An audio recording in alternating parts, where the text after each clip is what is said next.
Havia um homem rico que se vestia de roupas de púrpura e de linho finíssimo, e todos os dias se banqueteava com luxo.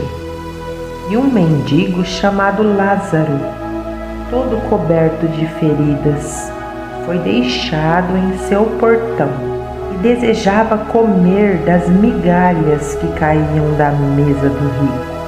E até os cachorros vinham lamber-lhe as feridas. Quando o mendigo morreu, foi levado pelos anjos para junto de Abraão. O rico também morreu e foi sepultado.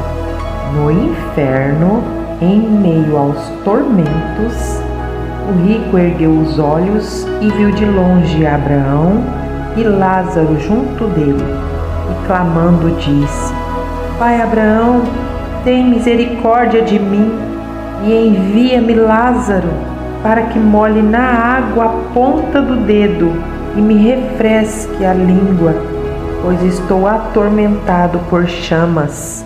Abraão, porém, disse: Filho, lembra-te de que em tua vida recebestes bens, mas Lázaro, por sua vez, recebeu males. Agora ele aqui é consolado e tu atormentado. Além disso, há um grande abismo entre nós e vós, de forma que os que quisessem passar daqui para vós não poderiam, nem os daí passar para nós. Então ele disse: Eu te imploro, ó Pai, que o mandes à família de meu pai, porque tenho 5 irmãos. Manda-os para os advertir, a fim de que eles também não venham para este lugar de tormento. Abraão lhe disse: Eles têm Moisés e os profetas, que os ouçam. Ele respondeu: Não, pai Abraão, se alguém dentre os mortos for falar com eles, irão se arrepender. Abraão, porém, lhe disse: Se não ouvem Moisés nem os profetas, tampouco acreditarão, mesmo que alguém ressuscite dentre os mortos. E um homem importante perguntou-lhe: Bom mestre, que devo fazer para herdar a vida eterna? Jesus lhe respondeu: Por que me chamas bom? Ninguém é bom a não ser um, que é Deus. Sabes os mandamentos? Não adulterarás, não matarás, não furtarás, não darás falso testemunho, honra teu pai e tua mãe. O homem disse: Tenho obedecido a todas essas coisas desde a minha juventude. Quando ouviu isso, Jesus lhe disse: Ainda te falta uma coisa.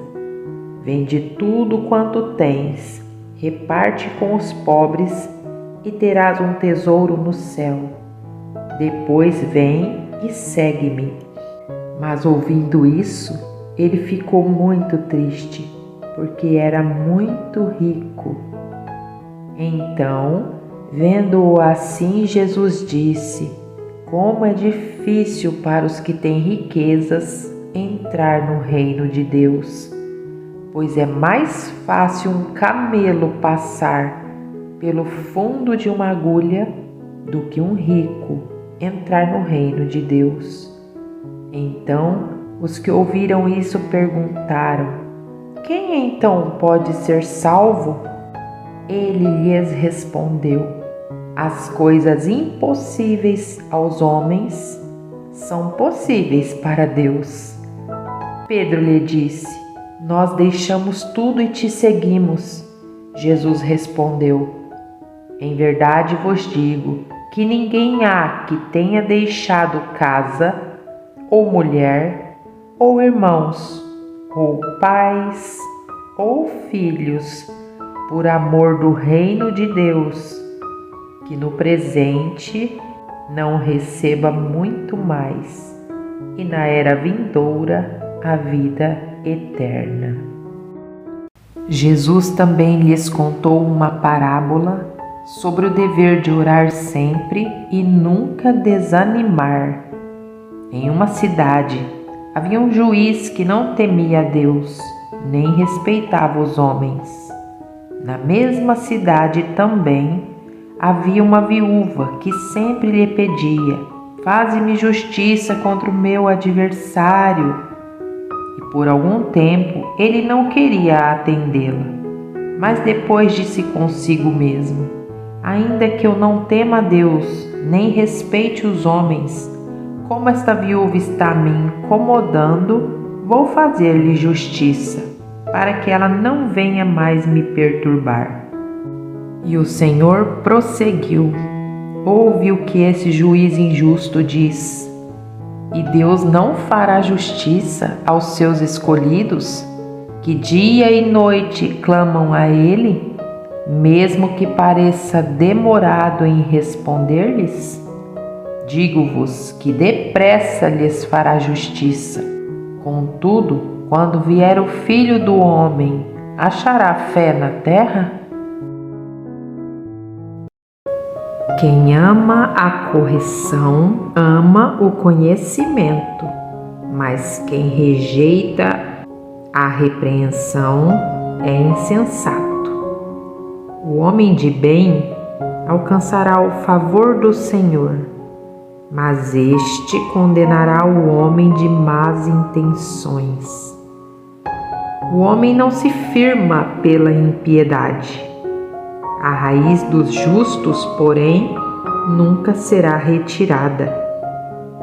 A mulher virtuosa é a coroa do marido, mas a que se comporta de modo vergonhoso é como podridão nos seus ossos.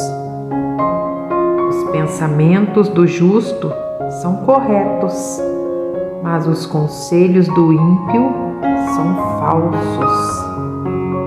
As palavras dos ímpios são emboscadas mortais, mas a boca dos corretos os livrará. Os ímpios serão transtornados e deixarão de existir, mas a casa dos justos permanecerá. O homem é elogiado pelo seu conhecimento, mas o perverso de coração é desprezado. Melhor é pensar pouco de si e ter quem o sirva, do que se orgulhar de si mesmo e passar fome. O justo cuida da vida dos seus animais, mas no íntimo os ímpios são cruéis. O que cultiva sua terra terá fartura de alimento, mas quem segue o preguiçoso não tem entendimento. O ímpio deseja o despojo dos maus, mas a raiz dos justos produz o seu próprio fruto. O mal se enlaça pela transgressão dos lábios, mas o justo escapa da angústia. Do fruto das suas palavras o homem se farta de bem, e das obras das suas mãos vem a sua retribuição. O caminho do insensato é correto aos seus próprios olhos, mas quem dá ouvidos ao conselho é sábio. A ira do insensato logo se revela, mas o prudente encobre o insulto. Quem fala a verdade manifesta a justiça, mas a testemunha falsa fala mentiras. Há palavras que ferem como espada, mas a língua dos sábios traz saúde. Os lábios que dizem a verdade permanecem para sempre, mas a língua mentirosa dura só um momento. No coração dos que maquinam o mal há engano, mas há alegria para os que aconselham a paz. Nenhuma desgraça sobrevém ao justo, mas os ímpios ficam cheios de males. O Senhor odeia lábios mentirosos, mas se agrada dos que praticam a verdade. O homem prudente encobre o conhecimento, mas o coração dos tolos proclama a insensatez. As mãos dos diligentes governarão, mas o preguiçoso se tornará escravo. A ansiedade no coração abate o homem, mas uma boa palavra o alegra. O justo é um guia para o seu próximo, mas o caminho dos ímpios os leva ao erro. O preguiçoso não apanha a caça, mas o diligente dá valor aos seus bens. A vida se encontra na vereda da justiça, não há morte em seu caminho. Compartilhe com quem você ama e não se esqueça de se inscrever no meu canal.